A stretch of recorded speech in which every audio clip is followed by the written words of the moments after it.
Envy. Dedicated to Julia in Romania. Hello, this is Jana.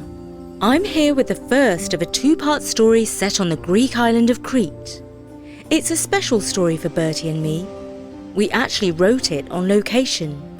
It's also a follow-up to a story I wrote some time ago called Fear, and it features Emily, who is struggling with a phobia, and her best friend Heidi. As you will hear in this story, their friendship comes under some strain during a school trip. And I'm delighted to send our best wishes to Julia in Romania and her mum Alexandria, who have very generously supported Storynory on more than one occasion. We really hope that you enjoy this story.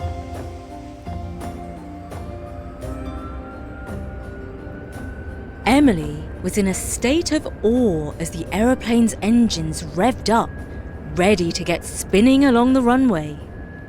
For her, the idea of being suspended 35,000 feet in the air by some miraculous aeronautical magic was a huge thrill. She and her best friend Heidi hardly slept a wink the night before, counting the hours for this moment as they'd huddled up in Heidi's attic bedroom, giggling excitedly. But as it turned out, it wasn't so thrilling for Heidi. She gripped Emily's hand. In fact, she was firmly glued to it. Fortunately, Emily, being in such high spirits, hardly noticed her hand turning blue. "Oh my goodness! What a buzz!" Emily shrieked excitedly as the plane sped up into the air. "Look how high up we are! Heidi, look!" she gushed. You might think she was being tactless, but in truth, her excitement helped dispel her best friend's fear of flying. Heidi breathed a sigh of relief. "Oh, what would I do without Emily, my bright spark?" she quietly thought to herself. Emily was sitting beside her by a mixture of luck and the power of persuasion.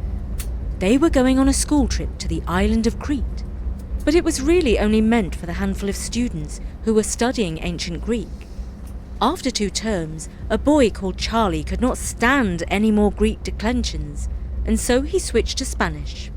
There was a spare place on the Cretan expedition, and Emily, who was in the French class, begged and begged Mr. Christakis to allow her to join the trip, telling him that she loved mythology, even if she didn't learn ancient Greek. Of course, she doubly wanted to go to be with her best mate Heidi. Mr. Christakis, who had a soft heart, relented. When the takeoff was over and the plane was flying high above the clouds, the passengers settled into their seats. Heidi opened a copy of Homer's Iliad on the first page.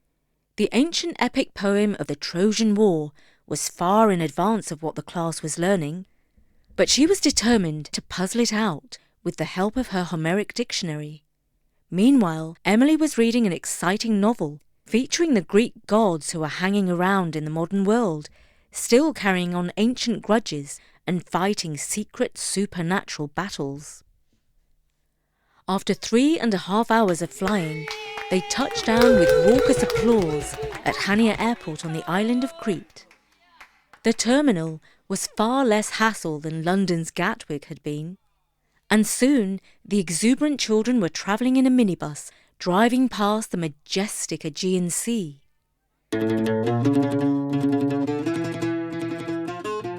After about 40 minutes, they turned off the highway and headed into the foothills of the mountains. They drove through winding valleys and past sparkling lakes, taking pictures on their mobile phones. They were quietly in awe of the beautiful scene around them. They passed rows and rows of olive trees and as many shades of green as they'd ever seen sprouting out of grey and orange mountainsides.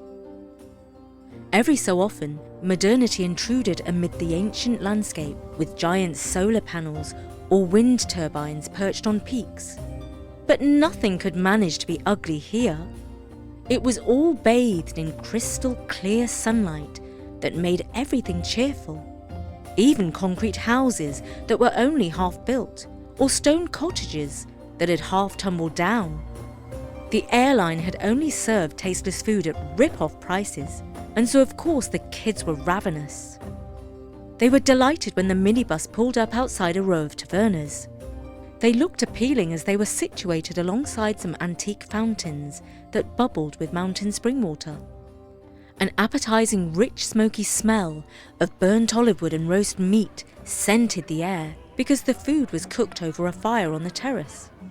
Heidi realized that this was the same smell that the heroes of Homer's Iliad experienced when they offered sacrificial animals to the gods. They settled down at a restaurant called Carpe Diem and sat outside under the cool plane trees, their wide leaves providing shade. The menu was written in Greek, German and English. Heidi tried to decipher the Greek letters, which were the same as in ancient Greek. She worked out some words like spanakopita, souvlaki, tzatziki. But she had no idea what any of them meant, because the words in the Greek language have changed quite a bit over the past 2,000 years. In fact, all her hours of studying ancient Greek were hardly any help at all when it came to the language that Greeks speak today. When it came to being a tourist in Greece, she might as well have been learning ancient Aztec. The owner of the restaurant, a friendly but businesslike lady, came round to take the orders. Heidi was amazed when Emily piped up, Kalimera, which means hello. The Greek lady instantly understood and echoed back the same. And Emily did not stop there. Enas tzatziki, enas cola zero, enas freskia pestrofa, sas parakalu. The lady understood perfectly and wrote it all down. Nice accent, Emily, said Mr. Christakis, the teacher who himself was half Greek. So this was praise indeed. Heidi was astonished with her friend's fluency. How did you learn to speak Greek? She asked, flabbergasted. Emily explained. When my dad agreed to pay for the trip, he said the deal was I had to do some online Greek lessons. And you learned to speak Greek so fast? Well, only the most important things, like food. At least I'm not going to starve, said Emily. But of course the ancient Greek scholars were in no danger of starving either, because the waiters all spoke English. As she was speaking, a burly waiter used a net to fish a wriggling trout out of a stone pool under the waterfall, which was now thrashing around in a plastic bucket. A girl called Flora, who happened to be a vegetarian, was sitting close. Seeing this, and near to tears, she exploded.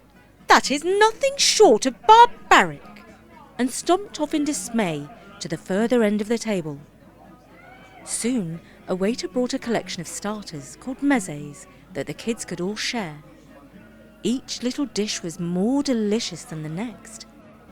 This is good, said a boy called Oliver, reaching over for some more spinach and feta pastries. Yes, and perhaps you can stop scoffing down the whole lot.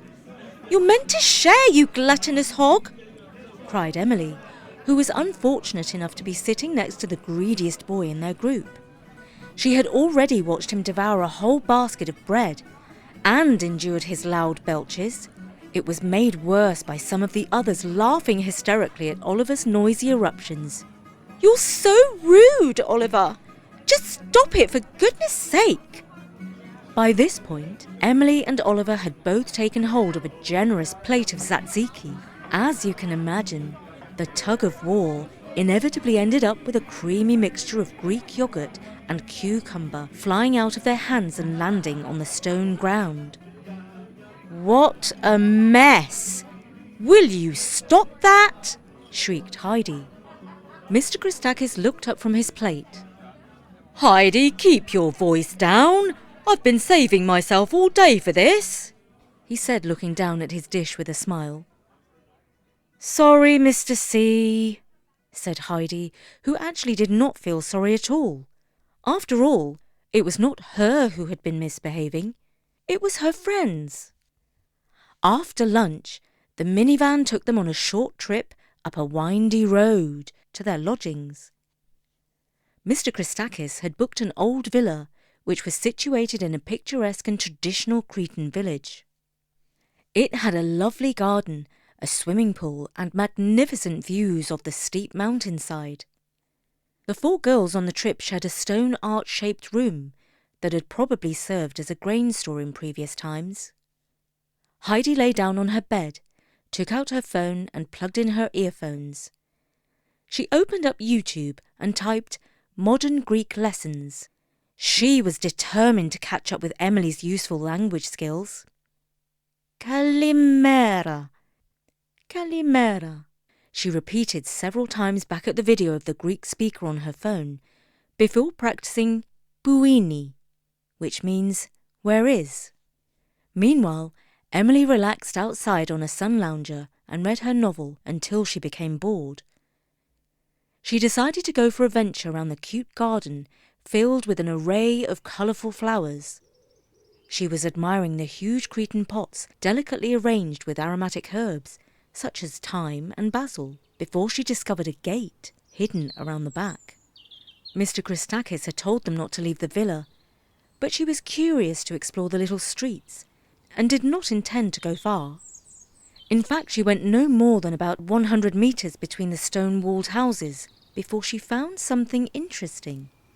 It was a mosaic floor that was protected by a fence. It had an attractive geometric pattern and looked old. A little notice said it dated back to the Roman period in the 2nd century AD. She snapped a picture or two and headed back to the villa. On the way, she took a few moments to pick a tempting pomegranate from a tree overhanging the street. In the evening, Mr. Christakis gave them a little talk about where they had come to and the plans for the trip. When he'd finished speaking, Emily put up her hand and said, "Oh, by the way, Mr. C, did you know that there is an ancient mosaic near here? It dates from Roman times, and it's only about 100 metres from the villa." "No, I did not know that. How did you hear?" "Oh, well, I was speaking to the owner of the villa," said Emily, telling a white lie. "Marvellous. Well, let's go take a look," said their teacher eagerly. "It's through the gate at the back of the villa. You turn left and walk down the little street past the pomegranate tree," said Emily. The pomegranate was sitting on a plate in front of Emily, but the teacher didn't notice the clue that Emily had been out of the villa and picked it. So Mr. Christakis took the kids on the short expedition to inspect the mosaic. "That's odd. I've been here many times and I did not know about it. Good find, Emily," he said. Emily smiled. She was pleased because she wanted to feel that she deserved to be on the trip. She wasn't in the ancient Greek class like the others, but she was justifying her place on the trip. But Heidi thought of all the hours that she had spent learning ancient Greek verbs, nouns and adjectives, with all their many different endings that changed constantly. And here was her friend lapping up all the approval of her teacher. It didn't feel very fair at all. That evening, when Mr. Christakis fetched pizzas and Greek salad from the village taverna, Heidi didn't feel hungry enough to eat more than one small piece. Her stomach did not feel at all right, as if butterflies were fluttering about. And when she looked at Emily, who was happily praising the pizza and bragging that it was just as good as the one she ate in Rome, Heidi felt even worse. She peeled a piece of ham off the top of the slice of pizza and secretly fed it to the little one-eyed cat that was meowing at the foot of the chair. The next morning they were back in the minivan to head off for the archaeological dig. Mr. Christakis explained that they were driving a few kilometres further up the mountain to a large construction plot. Some wealthy Germans had bought it 6 years ago for their luxury villa, but the Greek Department of Archaeology had forbidden them to start building. First, experts had to dig up the land to check there were no ancient ruins or artefacts. After many delays, the dig was in progress. A university friend of Mr. Christakis was in charge, and he had given his permission for the class to take part in the excavation for one day. The minibus took the party of kids high up into the mountain along a winding road. Up, and round they went. The journey along the precipice of the mountainside seemed endless and potentially treacherous. Heidi and a few others were starting to become quite alarmed. The tarmac just stopped, and then it was a steep drop to the bottom of the valley. The wheels of the minibus were tracing this sharp edge. All their lives depended on the steady driving skills of their ancient Greek teacher. Some of the kids on board were praying with bated breath that they would not dive over. On one sharp bend, they almost ran into a herd of goats clanking their bells. Emily was sitting at the front of the minibus, admiring the views, the sheer mountainsides. Finally, they arrived safely at their destination, and Heidi released a huge sigh of relief. The rich Germans had chosen an idyllic spot to build their luxury villa. They were on a plateau with magnificent views over the valley. For now, there was no building on the land, just digging. The archaeologists had excavated about a third of the plot, down to about half a metre. The friend of Mr. Christakis welcomed the kids, and they showed them what they had to do. First of all, they needed to be wearing hats and sunscreen and have plenty of water to hand. Then they must go down on their hands and knees and not so much dig through the dirt as comb through it looking for ancient artefacts. "Have you found anything yet?" asked Mr. Christakis. "Just a few bones and an old frying pan," said the archaeologist, "but I have a hunch that a beautiful spot like this would have been the perfect site for a shrine or an altar to the gods." The kids were soon working down in the trench, and Mr. Christakis was walking around making sure that nobody was rushing and that everyone was taking care not to miss any special finds.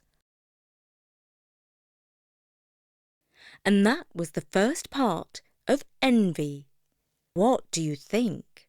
Can you sympathise with Heidi for feeling just a little bit envious of her best friend? Do you think they can remain friends? Listen to the second and final episode to find out. And thank you again to Yulia and her family in Romania. If anyone would like to support us, perhaps the easiest way is via PayPal. Look for details on Storynory.com in the sidebar.